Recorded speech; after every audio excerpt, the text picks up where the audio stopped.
West Hobart Haunted House.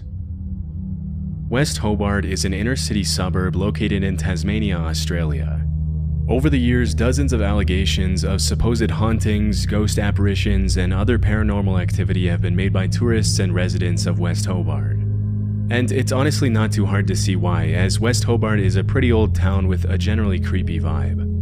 As is usually the case, most of these stories have either turned out to be fake, or the people making the allegations didn't have enough evidence to support their claims, which makes it almost entirely likely that they're hoaxes. But as it turns out, at least one of these stories actually has some amount of truth to it. Back in the late 80s and mid-90s, rumors started spreading of a house in West Hobart that was apparently so haunted it drove its residents insane. At first, the rumors created a huge buzz all over town, with the locals doing everything possible to stay far away from the alleged haunted house. It wasn't until months later that the authorities got involved and finally got a clear picture of the situation. While it was true that the house's residents appeared to be going insane, it didn't have anything to do with paranormal activity, but with the fact that a datura vine had been growing through the trees directly above the home and dropping leaves into the family's rainwater tank.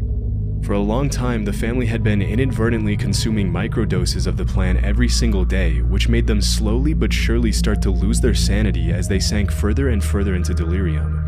In case you've never heard of it, datura is a species of plant within the nightshade family, also known as Jimson weed, the devil's weed, or devil's trumpet, and you'll see why in a second.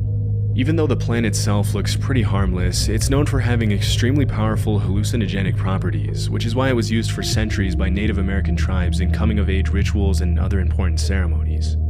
The Aztecs also used datura as a painkiller in certain rituals, namely in ritual sacrifices, and it's also commonly used as an ingredient in the ritual of zombification in the Haitian voodoo religion, where it's referred to as the devil's cucumber.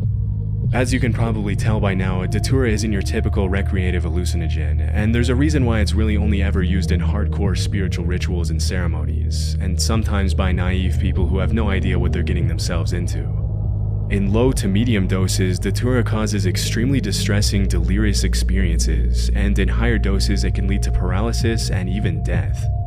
Nowadays, datura is recognized by most tribes as a highly toxic and dangerous plant, and have understandably stopped using it.